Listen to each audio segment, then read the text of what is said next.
If the first term of the Modi government was dominated by the Doval Doctrine, it would not be wrong to say that the current term is witnessing the Jaishankar Doctrine.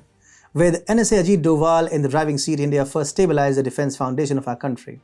And in around 4 years, as the External Affairs Minister, Dr. S. Jaishankar has made a resounding diplomatic superstructure. Speaking at a G20 event in Hyderabad, Dr. S. Jaishankar recently highlighted the drastic change in India's thought process.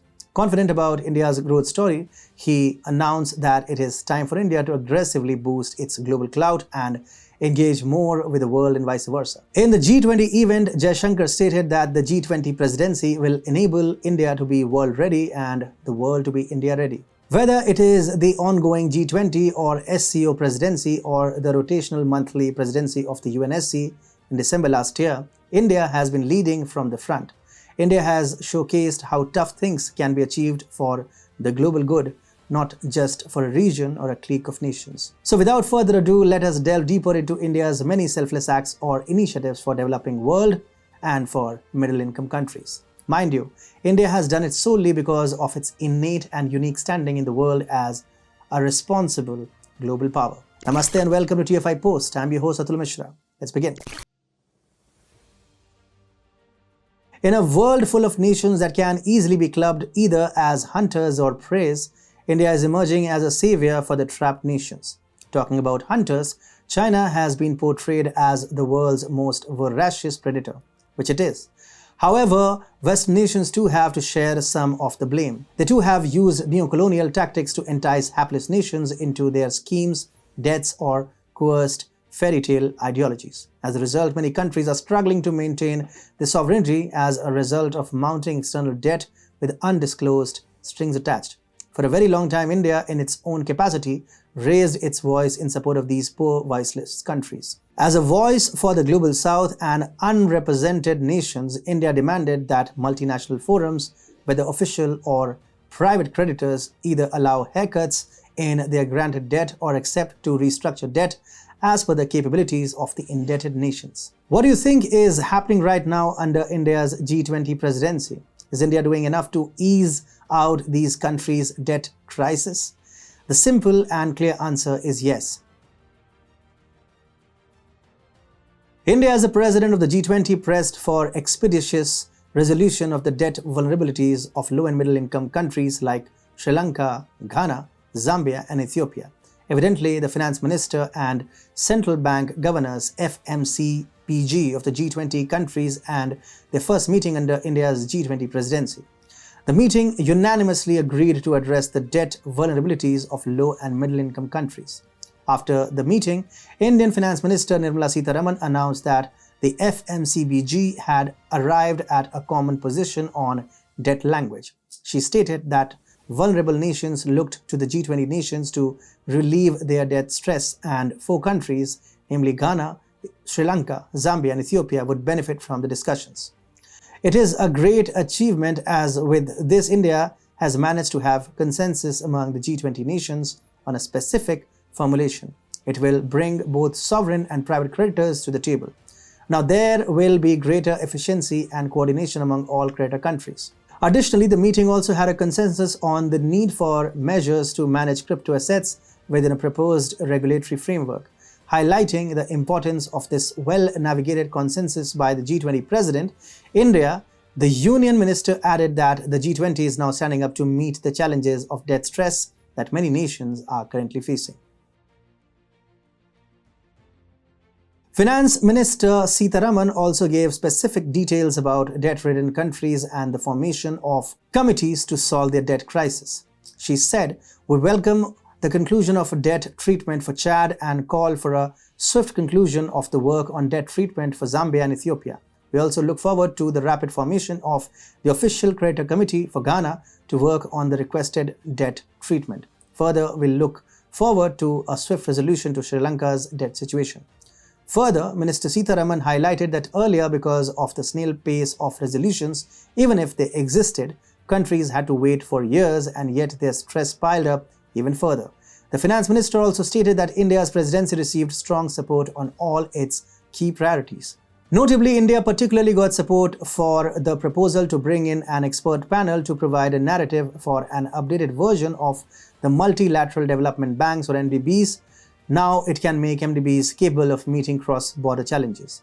The expert group proposed by the G20 Indian presidency will have to submit a report in 3 months.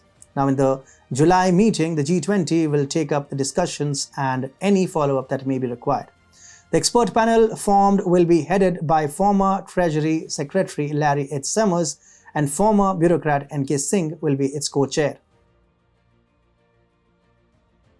As per a study by the World Bank in December 2022, the annual debt of the world's poorest nations was $62 billion. It is a 35% rise over the previous year. This has increased the risk of default. Consequently, a number of nations, including Sri Lanka, Bangladesh and Pakistan, have requested a bailout from the IMF. This is a result of their financial mismanagement, Chinese debt and the economic fallout of the COVID-19 pandemic and the Russia-Ukraine crisis. Pakistan's external debt accounted for 34.5% of the country's nominal GDP in 2022. According to the UN Conference on Trade and Development, that is UNCTAD, nearly 60% of Africa's low-income countries are in debt distress.